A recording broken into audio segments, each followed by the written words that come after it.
Good morning, my dear students. The previous class we have seen Unit 6 Prose. I hope all you have understood the lesson and copied the notes in your notebooks. In this class, we are going to see Unit 6 Supplementary Reader.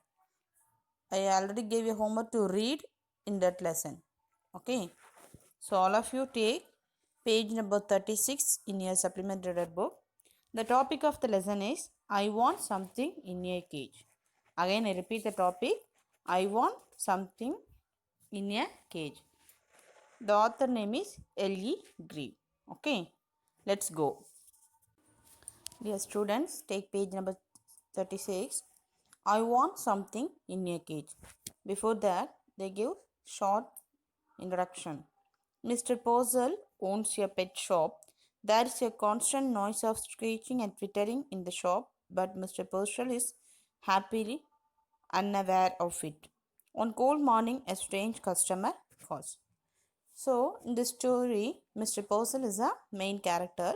He has owned a pet shop. Okay, what happened on one day is a story. See, Mr. Purcell did not believe in ghosts. Nevertheless, the man who bought the two doves and his strange act immediately thereafter left him with a distinct sense of uncanny, as though behind his dispirited customer there had lingered the musty smell of an abandoned haunted house.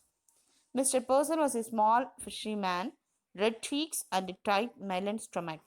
Large glasses magnified his eyes so as to give to the appearance of a wise and genial owl.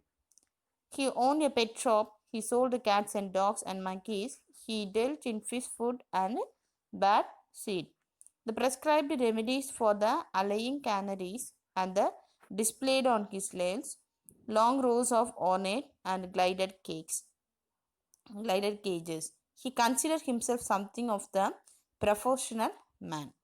A constant stir of movement of pervaded his shop, whispered twitters, slight rustling, squeals, cheeps, and sudden queues. See, Mr. Purcell owned a pet shop. We can see through the introduction. He sold cats and dogs and monkeys.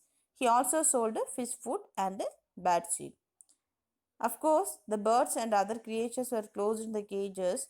They moved about madly in circles. They made lot of noise, but he did not care about that because always we want freedom in our life.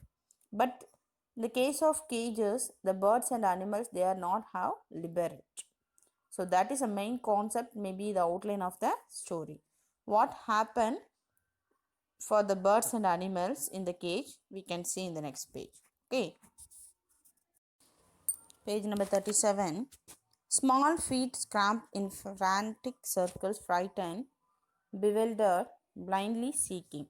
Across the cells pulsed this endless flicker of life. But the customer who came and said, aren't they cute? Look at the little cage. They are sweet. And Mr. Purcell himself would smile and briskly rub his hands and empathetically shake his hand. Each morning, when the routine of opening his shop was completed, it was a proprietor customer to perch on the high stool, begin the customer, unfold his morning paper, and digest the day's news. As he read, he would make frown and respectfully pose for his lips, knowingly lift his eyebrows, nod in grave agreement. He read everything, even advice to the lowland and the detailed columns of advertisement. It was a rough day. A strong wind blew against the high plate glass windows. Smoke flamed the empty city. See, the character of Mr. Purcell was he was very perfect in his business. So all the remedies of the prescribed things of canaries and all the things he got in his shop. So he is very sincere. Each morning, Purcell sat on the high stool behind the counter and read the morning newspaper. See all the advertisement and newses. As he read, he smiled and frowned. It was a rough day because a faint wind was blowing. A bell at the door rang whenever the customer entered the shop. That morning it did not ring. So a strange customer entered the shop, stood before the owner. So who was a strange customer? What he asking to him? It's a very interestingly given in this author. See the next page. Page number 38. Air was grey with a thick frost. Having completed his usual talks, Mr. Purcell again mounted the high stool and unfolded his morning paper. He adjusted his glasses and glanced at the day's headlines. The chirping and squeaking and mewing vibrated all around him. At Mr. Purcell's ear, it's no more than he would have heard the monotone ticking of the familiar clock. There was a bell over the door that jingled whenever a customer entered. The morning, however, for the first time Mr. Purcell could recall, it failed to ring. Simply he glanced up. There was a stranger standing just inside the door, as he had materialized out of thin air. The storekeeper slid off his stool. From the first instant he knew instinctively, unreasonably, then that the man hated him. But out of habit he rubbed his hands and briskly together, smiled and nodded. Good morning, he beamed. What can I do for you? So the customer of the shop, totally strange to him, he was very different manner he entered the shop, because whenever the customer entered the shop, always the bell ring. On the day it was not rang. So total atmosphere of the author was so different on that day. So who was the man? We can see in the next page. See in the first part, Mr. Purcell, he is the main character, and about his shop and his character we can see in the first one. So now he met one strange customer. So he said, good morning, what can I do for you, at the end of the part 1. So who is the customer? We can see now. The man's shiny shoes squeaked forward. His suit was cheap, ill-fitting, but obviously new. He had searching glance in the close-cropped hair. Ignoring Purcell for the moment, he rolled his gaze around the shadowy shop. A nasty morning. Volunteered the shopkeeper. He clasped the both hands and across his melon-like stomach and smiled importantly. I see by the paper we are in the cold spell. Now what was it if you wanted? The man stared closely at Miss Purcell as though just now aware of his presence. He said, I want something in a cage. Something in a cage? Mr. Purcell was a bit confused. You mean some sort of pet? I mean what I said, snapped the man. Something in a cage, something that is in small. I see, hasn't the storekeeper? Not at all certain that he did. His eyes narrowed gravely and he pursed his lips. Now let me think. A white rat, perhaps. I have some very nice white rats. No, said the man, not rats, something with the wings, something that flies. A bird, exclaimed Mr. Purcell. So now the man entered the shop. The conversation between the Mr. Purcell and the new stranger. So what was that? The man wore a cheap, ill-fitting suit. His hair was very short. He ran his eye around the cages. He said he wants something in a cage, something small, a bird. So now the Mr. Purcell pointed a cage which contained two white doves. The Purcell demanded the price. First he said the behavior of the stranger was very different to him, and he said he has so many things, what do you want, but only he said I want something in a cage. So again he said, if you want a white race, no, I wanted the thing, it must has a wing.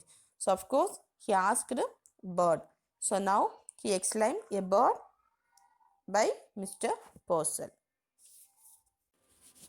Page number 40.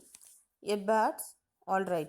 The customer pointed suddenly to a suspected cage which contained two stony birds, doves. How much for those? So he asked the bird and he asked about doves. 50, 550 came to the prompt answer. At a very reasonable price, there are a fine pair. 550, the man was obviously crestfallen. He hesitantly produced a $5 bill. I did like to have these two birds, but this all I have got, just $5. So the stranger, he said, only he has $5, but he says $55. About by Mr. Purcell about the birds.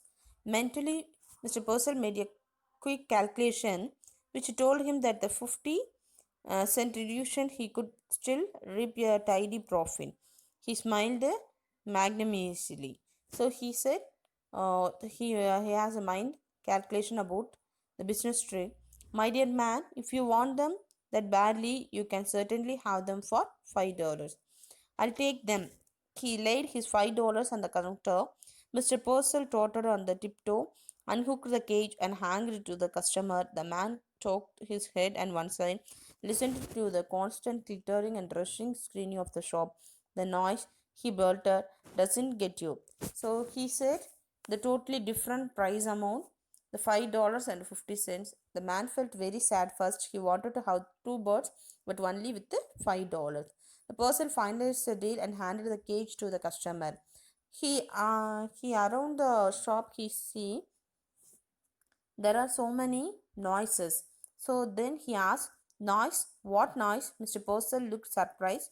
He could hear something unusual. The customer glad, I mean all the caged stuff. Drives you crazy, doesn't it?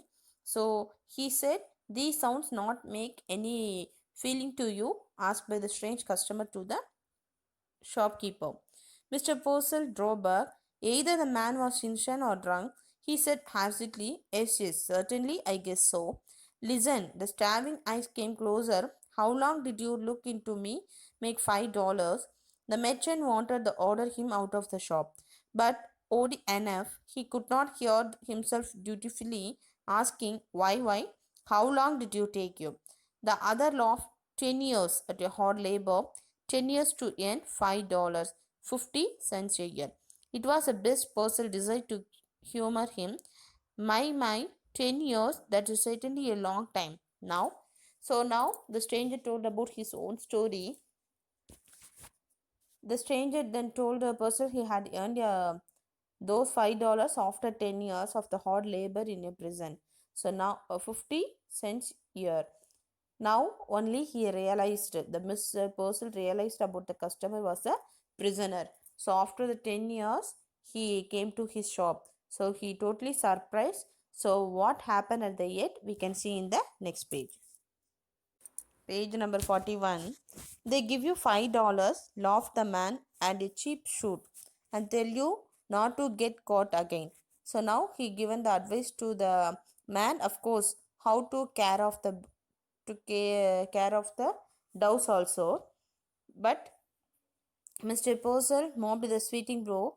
Now about the care of feeding doves, I would advise. Bah! The man swung around and struck abruptly from the store. Mr. Purcell shied with a sudden relief. He waddled the window and stared out. Just outside, his peculiar customer had halted. He was holding the cage shoulder high, starving at his purchase, then opening the cage, then he reached inside and drew out one of the doves. He tossed it into the air. He drew out the second and tossed after the first. They rose like wind-blown balls of the fluff at the lost in the smoky grey of wintry city. For an instant, the liberator's silent and lifted gaze watched after them. Then he dropped the cage. He saw the both hands deep. See, the strange customer then told Mr. Purcell he had earned those $5 after the 10 years, all the stories. After that, he purchased the two doves with the cage. He turned around and walked the store. Just outside, he killed the cage and drew out one of the doors and then second one. So now the shopkeeper was totally surprised. He set them free in the air. Then he dropped the cage and walked away. The behavior of the strange man was totally surprised to the Mr. Purcell. Page number 43. The trouser pocket hutched down his hand and fluffed away. The merchant's brow was fucked with the flexibility, so desperately had the man decided the dose, and he had let him have them at a reduced price. and immediately he had turned them loose. Now, why? Mr. Person muttered. Did he do that? He felt vaguely insulted. So, because of his behavior of the new customer, the person stood fluxively, and he wondered why the man had felt the birds loose. Anyway, he felt sort of insulted. While he was robbing the pets for freedom, the stranger had spent his total earning on buying on the liberating them. So from the story we can understood, so liberty is very important for human being as well as the birds and animals. Don't put the birds and animals in the cages because of the freedom was totally spoiled. So this moral we can learn from the story. So that's why the author given the beautiful title, I want something in a cage. So he not wanted to put again in the cage, he want to grow, he wanted to give the freedom of birds.